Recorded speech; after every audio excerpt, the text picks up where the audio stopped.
ॐ अज्ञानतिमिरन्धस्य ज्ञानञ्जनशलाखया चक्षुरुन्मीलितं येन तस्मै श्रीगुरवे नमः। नमो ॐ विष्णुपादाय कृष्णप्रेष्ठाय भूतले श्रीमते भक्तिवेदान्तस्वामिन् इति नामिने। नमस्ते सरस्वते देवे गौरवाणी प्रचारिणे निर्विशेषा शून्यवादी पाश्चात्य देशतारिणे। जय श्री कृष्ण चैतन्य प्रभु नित्यानंद श्री अद्वैत गदाधर श्रीवासदि गौर भक्तवृंद। हरे कृष्णा कृष्ण कृष्ण हरे हरे, हरे राम राम राम हरे हरे। हरे कृष्णा। आप सभी भक्तों का आज की कृष्ण कथा में हार्दिक स्वागत है। तो हम पिछली कथा में सुन रहे थे कि किस प्रकार उद्धव जी भगवान के द्वारा स्वयं लिखित पत्र जो है, संदेश गोपियों के सामने सुना रहे हैं। कल की कथा में उन्होंने प्रथम भगवान का संदेश गोपियों को सुनाया कि वो कोई समय नहीं है, किसी भी परिस्थिति में, किसी भी अवस्था में भगवान गोपियों से पृथक नहीं है, उनका कोई वियोग नहीं है। भगवान हमेशा उनके साथ में है। और वो हमने समझने का प्रयास किया था किस प्रकार भगवान जो है अपनी शक्तियों के द्वारा, शक्ति और शक्तिमान में भेद नहीं है, भगवान अपनी शक्तियों के द्वारा सभी जीवों के साथ में है। केवल हमें धीरे धीरे समझना है किस प्रकार से भगवान अपनी शक्तियों से जुड़ा है। ये एक अभ्यास हमें करना है। जैसे हमने उदाहरण के तौर पर देखा था, जब हम पानी पीते हैं तो हमें समझना चाहिए ये पानी भगवान की ही शक्ति है। रसोहम अप्सु कौन्तेय। इस प्रकार से धीरे धीरे जब हम अभ्यास करेंगे तो भगवान को सर्वत्र इस भौतिक संसार में प्रेम के द्वारा देख पाएंगे। आगे उद्धव जी अब भगवान के आगे संदेश जो है स्वयं पढ़ करके सुनाते हैं। भगवान आगे लिखते हैं, हे गोपियों, इस भौतिक संसार का उद्गम मैं ही हूं। ये सारा भौतिक संसार, ये पूरी सृष्टि मेरे ही ऊपर आश्रित है और इस सृष्टि से पहले मैं ही था। अब भला हम लोग सोचेंगे इस संदेश से गोपियों को क्या सांत्वना मिलेगी, भगवान क्या समझाना चाहते हैं। तो आचार्य बड़ा ही महत्वपूर्ण अर्थ समझाते हैं कि किस प्रकार ये समझने से कि भगवान जो है उनके ऊपर ही ये सारी सृष्टि आश्रित है, ये एक बड़ा महत्वपूर्ण अंग है भक्ति का समझने का। भगवद गीता में इसके बारे में भगवान क्या कहते हैं? भगवान कहते हैं, सूत्रमणि गण इवा। मतलब आपने ये उदाहरण देखा होगा, जब हम गले के अंदर में एक सुंदर मोतियों की माला पहनते हैं, जब ये मोती की माला बड़ी सुंदर दिखती है हमारे गले के अंदर में, ये सुंदर दिख रही है, लेकिन ये मोती की माला किसके ऊपर टिकी हुई है, किसके ऊपर आश्रित है? ये धागे के ऊपर आश्रित है। जैसे ये मैंने कंठी माला पहनी है, इसके अंदर एक धागा पिरोया गया है, ये धागे के ऊपर सारे मणि टिके हुए हैं। ये धागा अगर मैंने इसमें से निकाल दिया, ये सुंदर मणि बिखर के गिर जाएंगे। मतलब क्या है? जिस प्रकार से मोतियों की माला धागे के ऊपर आश्रित है, उसके ऊपर टिकी हुई है, ये सारी सृष्टि भगवान की शक्तियों के ऊपर टिकी हुई है। तो हम भगवान को इस प्रकार से सृष्टि के अंदर में हमेशा देख सकते हैं।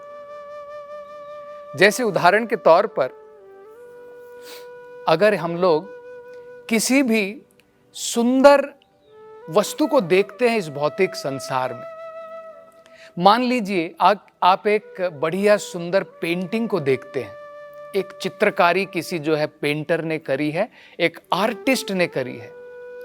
उसकी सुंदर कृति को देखने के बाद हमारे मन में स्वाभाविक तरीके से प्रश्न आता है कि इस कृति का आर्टिस्ट कौन है, इसका पेंटर कौन है, इसको किसने बनाया है। तो जरा सोचिए, एक पेंटिंग बनाने के लिए, एक चित्रकारी बनाने के लिए कितनी सारी चीजों की जरूरत पड़ती है। एक कैनवस चाहिए रहता है।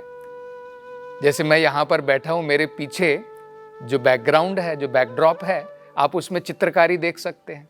अब इस चित्रकारी को बनाने के लिए एक कैनवस की जरूरत पड़ती है। कैनवस के ऊपर बहुत सारे रंगों की जरूरत पड़ती है। और अगर आप सोचेंगे कैनवस मिल गया, रंग मिल गया और आप उसके ऊपर बिखेर देंगे और सुंदर चित्रकारी बन जाएगी, अपने आप तो नहीं बनेगी। आपको जो है वो विद्या का ज्ञान होना चाहिए, किस प्रकार से रंगों को सही प्रकार से मिला करके कैनवस के ऊपर ऐसा बनाएं कि सुंदर चित्रकारी हो। इसी प्रकार से क्या हम इस भौतिक संसार में ऐसा नहीं सोच सकते हैं? जब हम सवेरे सो करके उठते हैं और सवेरे हमारे गार्डन के अंदर में देखते हैं, हमारे बगीचे में देखते हैं, सुंदर कमल के फूल खिले हुए हैं, सुंदर गुलाब के फूल खिले हैं, सूरजमुखी के फूल खिले हुए हैं, तो उसको देख करके हमें भी ये सोचना चाहिए कि भाई ये इतनी सुंदर तस्वीर किसने बनाई है, इसके पीछे आर्टिस्ट कौन है। अगर एक फूल का चित्र बनाने के लिए एक आर्टिस्ट की जरूरत पड़ती है, तो भला जो नेचुरल, जो स्वाभाविक जो पेड़ है, जो फूल है, जो हम इतने सुंदर फूल देखते हैं सृष्टि के अंदर में, क्या उसको बनाने के पीछे किसी आर्टिस्ट की जरूरत नहीं है? ये हमें समझना है। तो भगवान समझा रहे हैं, भगवान की सृष्टि में हम भगवान को देख सकते हैं। भगवान कहते हैं ये सारी सृष्टि मेरे ऊपर आधारित है, मेरे ऊपर आश्रित है। ये जब कनेक्शन हम भूल जाते हैं तब हम माया में हैं। गोपियों की तरह अगर ये कनेक्शन हमें याद रहेगा, हर एक चीज में अगर हम भगवान को देख सकेंगे, तो हम गोपियों की भांति भगवान की भक्ति में आगे बढ़ सकेंगे। एक मैं आपको बड़ी सुंदर एक कथा बताता हूं, जिससे हम ये समझ सकते हैं। ये जो मैं एक महत्वपूर्ण पॉइंट यहां पर बताना चाहता हूं। एक बार क्या हुआ, एक साइंटिस्ट थे जिनका नाम था न्यूटन। आप सबने सुना होगा, बड़े ही विश्वविख्यात साइंटिस्ट हैं। वो भगवान के ऊपर उनका काफी विश्वास था, वो आस्तिक थे साइंटिस्ट होने के बावजूद भी। लेकिन आजकल हम लोग देखते हैं बहुत सारे नास्तिक लोग रहते हैं। उनका एक मित्र था जो नास्तिक था, उसका भगवान के ऊपर कोई विश्वास नहीं था। तो एक दिन क्या हुआ, अपने इस मित्र को वो जो है एक पाठ सिखाना चाहते थे, सबक सिखाना चाहते थे। तो उन्होंने क्या किया, एक बड़ी सुंदर जो है एक मॉडल बनाया इस पूरे सोलर सिस्टम का। मतलब क्या है, एक सूरज है, सूरज के चारों तरफ ग्रह हैं, पृथ्वी है, मंगल है, बुध है, और सूरज बीच में है, और सारे ग्रह जो हैं इसके इर्द गिर्द चक्कर काट रहे हैं। एक बढ़िया सुंदर उसने जो है मॉडल बना दिया, और अपने दोस्त को जो है उसने आमंत्रित किया कि आकर के देखो, और मैं तुम्हारे साथ में कुछ समय बिताना चाहता हूँ। तो एक दिन क्या हुआ, जब उसका दोस्त वहाँ पर आया, सोने के पश्चात रात के समय में न्यूटन ने क्या करा, वो मॉडल जो उन्होंने बनाया था उसके बिस्तर के किनारे रख दिया। तो सवेरे उठने के पश्चात में उसने देखा कि एक सुंदर ये पूरे सोलार सिस्टम का एक बढ़िया मॉडल जो है उसने देखा किस प्रकार से बढ़िया कार्य कर रहा है। उसको बड़ा आश्चर्य हुआ, और जाकर के जो है उसने बधाई दी, न्यूटन को कहा, अरे तुम्हें तो बधाई हो, इतना सुंदर मॉडल तुमने बनाया है। तो न्यूटन ने उससे कहा, भाई मैंने नहीं बनाया है, मुझे लगता है कि अपने आप जो है किसी न किसी प्रकार से जुड़ करके ऐसा बन गया है। तो उसका दोस्त हंसने लगा, बोले तुम क्या साइंटिस्ट हो, साइंटिस्ट होकर के इस प्रकार की बात करते हो। तो उन्होंने कहा नहीं, ऐसा नहीं है, क्योंकि ये तरीका तुम ही मुझे उस प्रकार से सिखाना चाहते हो कि ये भौतिक सृष्टि की रचना अपने आप हो गई है। अगर इस मॉडल को बनाने के लिए आप सोचते हैं किसी की बुद्धि की जरूरत पड़ती है, दिमाग की जरूरत पड़ती है, तो तुम क्या सोचते हो ये जो स्वाभाविक तरीके से हम देख रहे सूरज है और चंद्रमा है, समय पर वो निकलते हैं, समय पर उदित होते हैं, समय पर अस्त होते हैं, ऋतुएं आती हैं एक के बाद में एक, ये सब अपने आप चल रहा है, इसके पीछे कोई हाथ नहीं है। तब उसके जो है फ्रेंड ने आश्चर्य प्रकट किया और उसने कहा कि तुम सही कह रहे हो, मैंने ये कभी सोचा ही नहीं है। तो एक्चुअली असल में हम देख सकते हैं कि किस प्रकार ये सारी सृष्टि भगवान के ऊपर आश्रित है। हमें केवल आंखें चाहिए देखने के लिए, सही प्रकार का नजरिया चाहिए, और यही भक्ति का मतलब है। भक्ति कोई जो है बाहर की चीज नहीं है, भक्ति एक प्रकार का अभ्यास है, हमें सीखना है। भक्ति हमारे हृदय के अंदर में है, उसे जागृत करना है, जिस प्रकार से गोपियों ने ये कला सीख ली है। आगे जो है उद्धव जी आगे भगवान का संदेश पढ़ करके सुनाते हैं। अगला क्या संदेश है? अगले संदेश में वो कहते हैं कि भगवान ने लिखा है, भगवान लिख रहे हैं, भगवान जो है स्वयं गोपियों के लिए संदेश लिख रहे हैं। उसमें उन्होंने लिखा है, हे गोपियों, तुम्हें किसी भी प्रकार के आध्यात्मिक ज्ञान की जरूरत ही नहीं है। तुम सारी गोपियां जो है शुरुआत से ही, क्योंकि सदा मुझे अपने मन के अंदर में रखती हो, 24 घंटे तुम्हें किसी भी प्रकार के ज्ञान की, आध्यात्मिक ज्ञान की आवश्यकता नहीं है। और हम देखते हैं गोपियां जो वृंदावन की हैं वो कोई बड़े बड़े पंडित नहीं थे, वेदों के जो है उन्होंने बड़े बड़े पाठ नहीं पढ़े थे। तब हम लोग सोच सकते हैं कि भाई ये कैसे हो गया। इतने सारे ऋषिगण भगवान की प्राप्ति के लिए वेद पढ़ते हैं, तपस्याएं करते हैं, और ये गोपियां सरल स्त्री होकर के भी ये जो है भगवान कह रहे हैं कि तुम्हें आध्यात्मिक ज्ञान की आवश्यकता ही नहीं है।